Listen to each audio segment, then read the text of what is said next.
Okay, so I'm here today with Sean Zhao from Micro-Dyn, who I want to talk to a little bit about actuaries as entrepreneurs. I think Sean has a very interesting and a bit different history as an entrepreneur.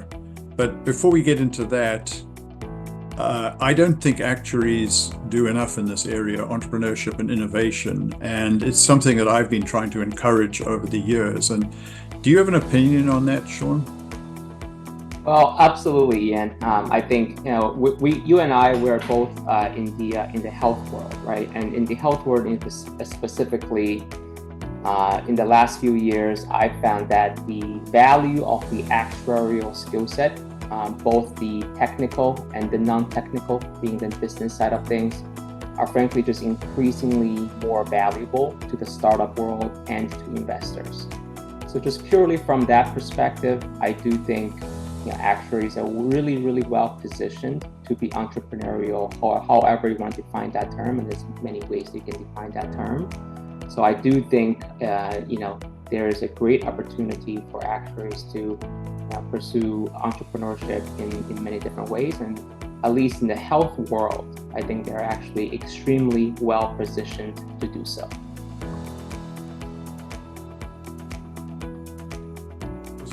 Did you have a corporate job at one point before you stepped into the entrepreneurial world? I did, and maybe this might be a good opportunity to share a little bit about my background.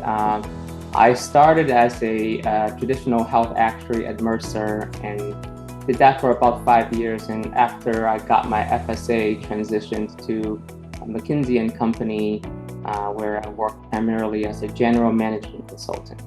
So I was there for the majority of my career to date, actually, working with health plans, governments, providers, did a lot of Medicare and Medicaid work. So it was certainly one of those jobs that you can say it was difficult to step away from, for sure.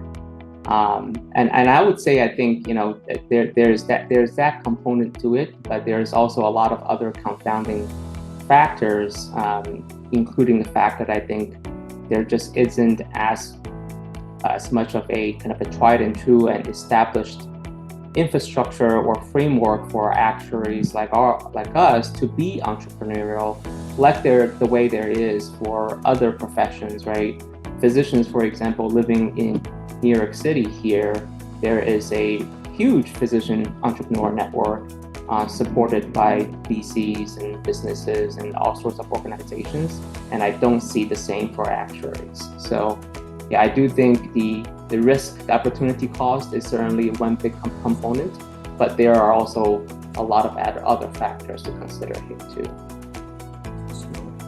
But one of the things that I've found, and we'll get back to your story in a minute, but the idea that there should be more resources for actuaries, like there are, I agree with you that I do a lot of work with entrepreneurial clinicians, and there's huge networks, and there's private equity and VC that support them.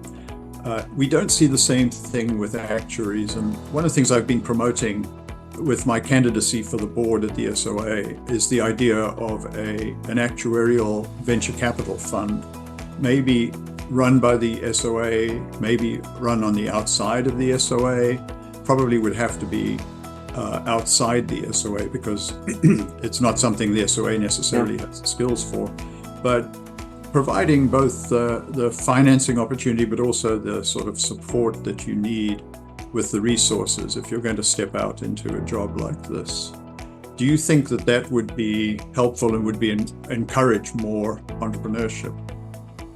Yeah, frankly, I think that would be one of the best ways the SOA could innovate, right? And I think, I do agree with you that as far as funding goes, most of that, if not all of that, may need to come from outside investors, because that's, for all intents and purposes, not necessarily the core competency of the SOA. But what the SOA can provide is a platform, and a network, right, for actuaries who want to be entrepreneurial, whether by themselves or partnering with other actuaries or other non-actuaries to pursue that path, right? We all have our day jobs, and the SOA conferences is one of the best kind of time for folks like us to get together. So in terms of the ways that the SOA can support entrepreneurship for actuaries. I think that's a phenomenal idea, and frankly, from an investor perspective, that also makes a lot of sense. As I can speak from personal experience that I know that investors are valuing kind of the actuarial skill set more and more, particularly in the health tech space. Tell us more about how you became an entrepreneur after McKinsey. Yeah, absolutely. Well, I've always known that I wanted to do something a little bit independent, and it was really, all about timing. A former colleague of mine, friend from McKinsey, Steve, he and I found a operator-led private equity firm called the Brighton Group, based out of the Washington, D.C. area, who were looking to find future CEOs and partnered set CEOs with companies that they were looking to acquire. So we ended up partnering with them on a pretty broad healthcare thesis. And as luck would have it, about a year and a half ago, we acquired Micro-Dyn, which is a claims grouping and pricing software business and very actuarial in nature. So in that sense, it's brought me all the way back home. And today I operate as the CEO and co-chairman at Micro-Dyn. We're privileged to serve over 240 end customers in the healthcare space today. But that journey, I think, just going back to your point earlier on, was there's very little, if any, established guidance around how to really go pursue a path like this. It was very much trial and error. Talked to many VCs, PEs, investors, startups, and really came close to doing many different things at different times before ultimately landing on something like this, which to me was, to use actuary talk a little bit, was a little bit less risky in that we're acquiring a business that's already doing well. So our job is to take it from good to great versus, from if I were to found my company, I'm trying to go from 0 to 100, so to speak, So that type of risk profile, and going back to your very first point about having well-paying jobs, this type of risk also provides a lot milder downside risk relative to throwing everything off and maybe not taking a salary, or maybe taking a very, very low salary for 1, 2, or many years, and looking for that reward down the line. That was the level of risk that I ultimately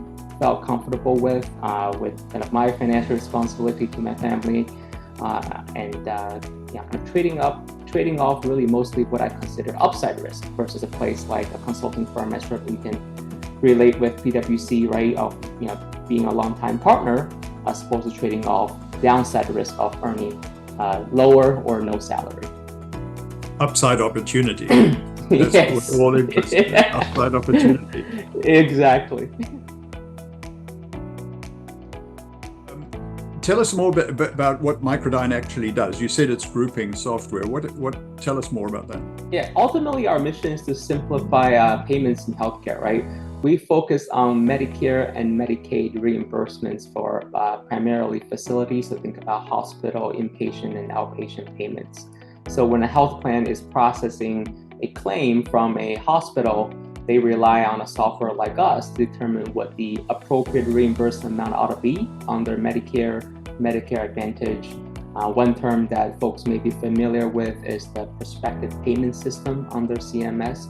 So we are the software that helps adjudication of claims by making sure the claims has got the right edits on it, to make sure that the appropriate DRGs are grouped, and ultimately the appropriate reimbursement amount is assigned based on a whole host of factors, including hospital wage indexes, exclusions, exceptions, things like that. So in many ways, to non-actuaries and perhaps non-healthcare actuaries, the way I explain is we're kind of like a tax software in some ways for healthcare, where the tax code is out there, Anybody can access it, but nobody's doing their personal income taxes by hand, They rely on a software, whether it's TurboTax or if it's an accountant, the accountant's got their own software, We play the same role, with the major difference being that the rules of the road change on a quarterly basis. So every quarter, the rules are updated, and our mission is to make sure that we stay ahead of those updates to make sure reimbursements are appropriate and accurate. So in my simplistic world, you're taking lines of claims submitted by a hospital, for example, and grouping them into a DRG. That's correct. In my simplistic world. And that doesn't sound that simple. No, I understand exactly. Thank you for that. So how are things going, and how are you finding the entrepreneurial life compared with McKinsey? Well, it is very, very different. I think I'm one that really loved my experience at McKinsey, and looking back, I'm still in touch with many colleagues there. I certainly wouldn't be where I am without the McKinsey experience, for sure. Doing what I'm doing now, I honestly, I can't imagine doing anything different. Is kind of the answer here. To be honest, I wake up every day excited to get the day started, and ultimately it's the accountability, right? Our company, thankfully, is going very well. I have a great relationship with my business partner, Steve, and we have a really awesome and growing team across engineering, sales, product, and other functions. So it's really kind of the ultimate accountability of you're the one making the decisions, and you need to kind of bear the responsibilities, good and bad, right? Now, of course, there's always luck, good luck, bad luck with as there is with everything. But I'm very grateful for the fact that kind of the decisions and efforts that I put in, are kind of directly proved right through the results of the company, hopefully both near term and long term. That is one thing I think when you are an entrepreneur is you're responsible ultimately for everything. You have to you gain very quickly knowledge about everything, ranging from marketing, sales, all the way through to engineering, if you're going to keep succeeding, I think. And that's been a great part of the journey for me, is how much I've learned about all these things that aren't part of the typical actuarial toolkit. Yes, and to that point, I think one thing I say to people who I talk to who are thinking about doing something entrepreneurial, one thing I always say to them is remember that you don't necessarily have to do it alone, right? I think actuaries have a terrific edge, particularly in healthcare again, where they understand the granular economics of healthcare better than almost anybody. And as you know, Ian, the health tech world is getting more and more complex, right? You're going from primary care VPC to specialist care VPC, and that's just the next level of complexity when we're thinking about, how does this value-based payment thing actually work? So the actuaries have a very clear edge in that space, but they can also look to partner with others who have an edge in different areas. So it could be someone with a technology background, right? Or it could be someone with a sales or business background, a traditional MBA, if you will, to really kind of complement your skill set. That's one thing that I'm very thankful for, to have a partner in this with me, who's sharing that responsibility with me. That's interesting, because I did another interview with another entrepreneur a couple of weeks ago, and that was sort of the thing that he said as well, that he had a partner that complemented his skills, and that has been part of his journey that's been really very valuable. And I found the same thing with myself. I had a partner who was much better at doing everything that I was no good at doing, which was most things. Yeah, absolutely. I mean, and as I'm sure you know, it can be lonely sometimes, right? So running a business by yourself. So having someone that shares the burden, that shares the level of investment that you have, right, in the firm, and shares the responsibility can also just be tremendously helpful in many ways. So in closing, I think, what advice would you have for someone who maybe has considered that they would like to try something entrepreneurial but really doesn't know how to start or how to go about it? What's your advice for somebody like that? Yeah, maybe now, going back to my consulting days, maybe it's three things. One is, don't underestimate the value of the actuarial skill set. I really mean it. I talked to quite a number of VCs and Ps. The skill set is becoming more and more valuable, particularly in health, right? And I think in general, the deep expertise is more and more valuable versus just a generic business skill. So that's number one.